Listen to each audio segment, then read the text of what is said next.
Buenas tardes, chicos, bienvenidos a la clase de química para esta semana.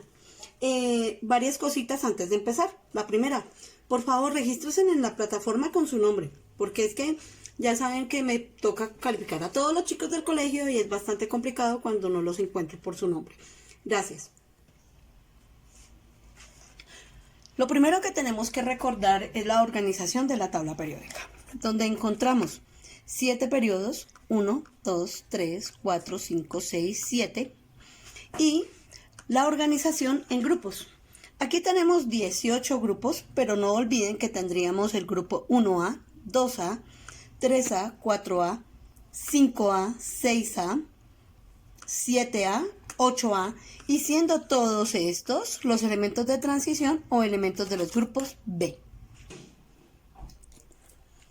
Es necesario tener en cuenta que la tabla periódica presenta cierto grupo de propiedades. Una de ellas es la electronegatividad, que como ya sabemos tiene mucho que ver con la formación de los enlaces. La electronegatividad va en este orden.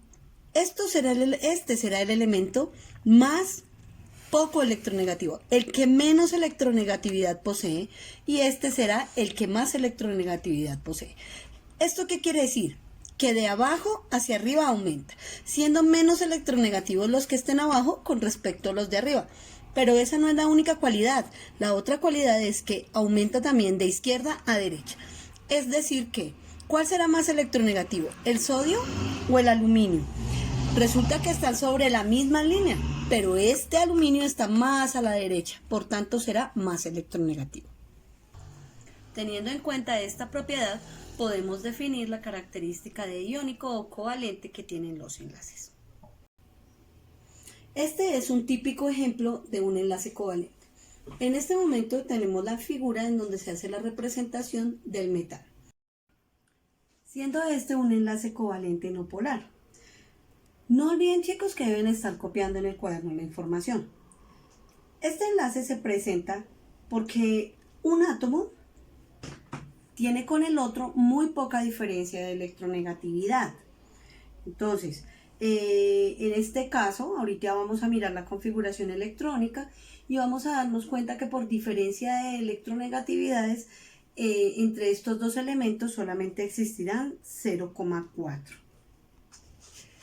Tenemos aquí ya la configuración realizada entre el elemento carbono e hidrógeno, en donde notamos que para completar la regla del octeto del hidrógeno, que es uno de los elementos que presenta excepción, entonces pues no tendremos sino 2 electrones.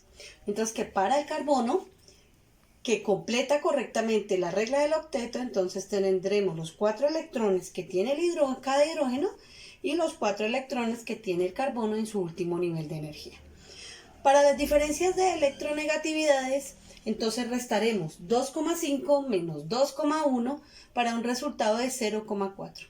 Cuando los resultados de la electronegatividad de la resta de un enlace covalente arrojan menos que 0,5 o igual a 0,5, entonces el enlace será covalente no polar. Ahora vamos a observar cómo se puede distinguir un enlace covalente de tipo polar. El ejemplo que tenemos ahí dibujado es el del ácido clorhídrico. Vemos en el tablero entonces la configuración electrónica del hidrógeno y del cloro, los dos elementos que forman el ácido clorhídrico. Entonces, el cloro con un Z17, 1S2, 2S2, 2P6, 3S2, 3P5. Y el hidrógeno nuevamente Z1, 1S1. Para completar la regla del octeto, el cloro compartirá electrones con el hidrógeno, quien solamente necesita completar 2. La electronegatividad del cloro, nuevamente repito, es la que figura en la tabla periódica, 3, y para el hidrógeno 2.1. Al restarlos, 0,9. ¿Cuándo será un enlace covalente polar? Cuando sea menor a 1,7 pero mayor a 0,7. En esta tabla tenemos la comparación de las características que tiene un enlace covalente polar y un enlace covalente no polar. No olviden por favor estar consignando la información en su cuaderno. Vamos a poner ahora como título en nuestro cuaderno grupos funcionales de la química inorgánica. Lo primero que vamos a definir es qué es un grupo funcional. Un grupo funcional es una cantidad de compuestos que recogen ciertas características o propiedades que lo hacen diferente de otros. En la tabla que observan a continuación, entonces tendremos las características de los grupos funcionales de la química inorgánica, en donde podemos decir que encontramos algunos que se forman a través de la unión de los elementos metálicos y otros que se forman a partir de la unión de los no metales. Aquí observamos una alusión de cómo se forman los óxidos. Entonces tendremos que un metal o un no metal que se combine con el oxígeno, óigame bien, un metal o un no metal que se combine con el oxígeno tendrá como resultado la formación de una molécula de un óxido. Tenemos como resumen que la formación de los óxidos depende de con qué se une el oxígeno. Si él forma un enlace con un metal, entonces tendremos un óxido básico. Y si forma un enlace con un no metal, tendremos un óxido de tipo ácido. Van a poner entonces en sus cuadernos, por favor, nomenclatura.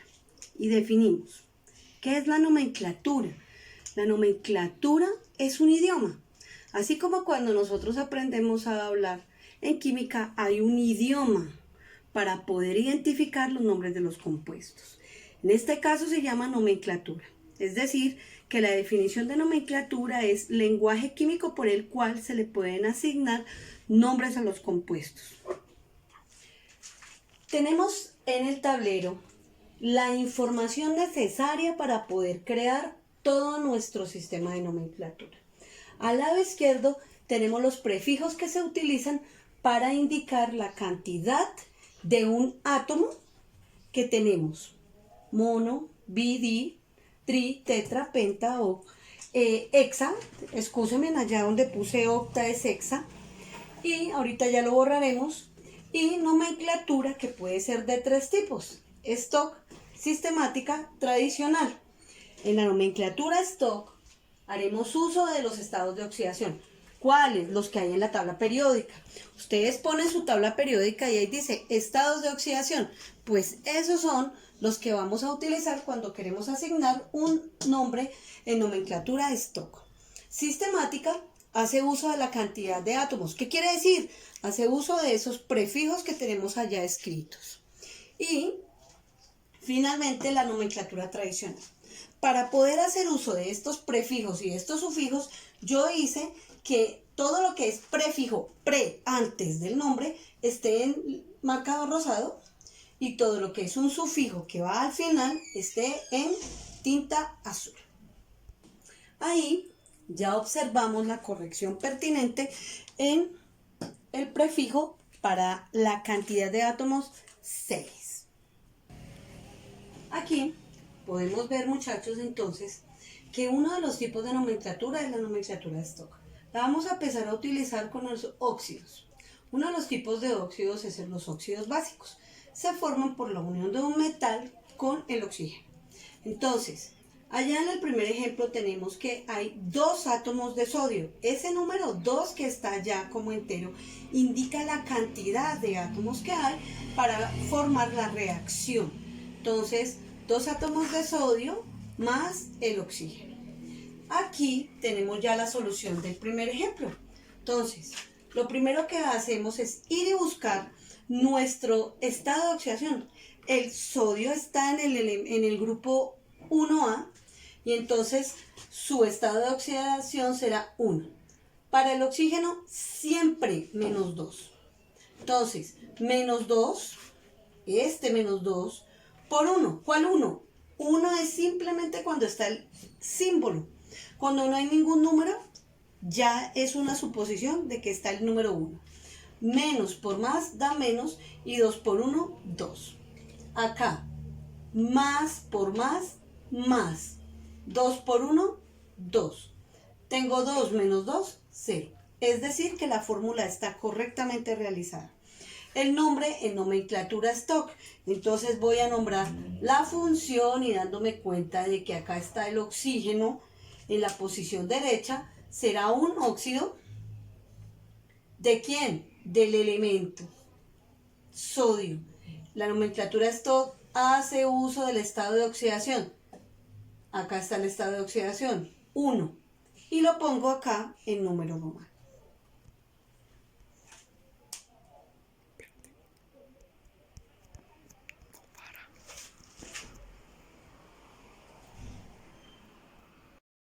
Para el segundo ejemplo, entonces, tenemos el bario y el oxígeno. Allá se nota que reaccionaron un átomo y un átomo. El estado de oxidación para el bario es +2. Vuelvo y les repito, toda esta información está saliendo de la tabla periódica. El oxígeno, siempre -2. Entonces, 1 por -2, -2. 1 por +2, 2. 2 menos 2, 0. Nombre del compuesto, óxido de bario no, pues ahí nos falta ponerle un número. Óxido de bario 2. Para el tercer ejemplo, entonces, allá teníamos 2 átomos de aluminio y 3 átomos de oxígeno. El compuesto acá los tiene, 2 átomos de aluminio y 3 átomos de oxígeno. Estado de oxidación del aluminio, acá lo tenemos, el elemento que está en el número 13, más 3, y el oxígeno -2. Más por más, 2 por 3, 6.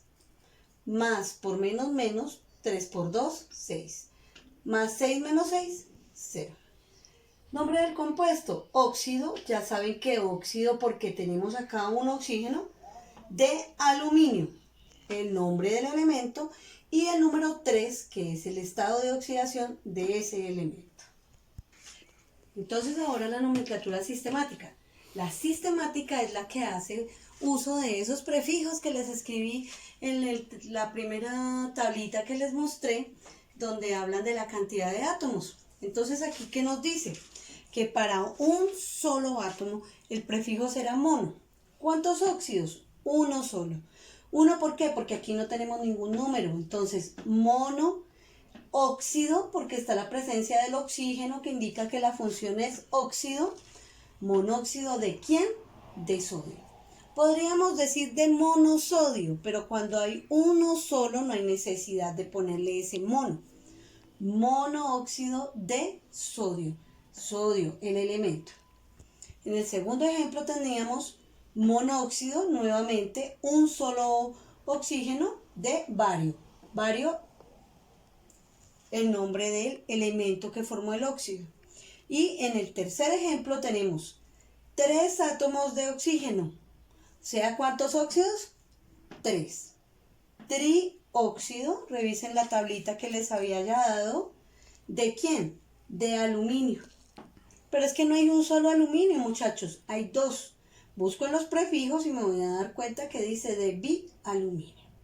Bueno, por el día de hoy, entonces tendremos solamente la información que corresponde a la nomenclatura stock y a la nomenclatura sistemática. Es necesario que envíen la evidencia de que lo tienen todo copiado en el cuaderno. Además, les voy a enviar unos ejercicios poquitines. Ahorita se los pongo ahí y si son tan amables, esta evidencia debe estar en el Classroom el domingo por la noche, máximo. ¿Para qué? Para que no dejemos acumular trabajo. Además, les pido el grande favor de que cada uno se registre con su nombre y apellido completos. No olviden que es muy complicado tener que estarlos buscando en las listas. Les agradezco mucho por su atención y no olviden de que el horario de atención de lunes a viernes de 7 de la mañana hasta las 9, de 10 de la mañana hasta las 12 y de 1 a 3 de la tarde. Cualquier duda háganmela saber. Feliz fin de semana.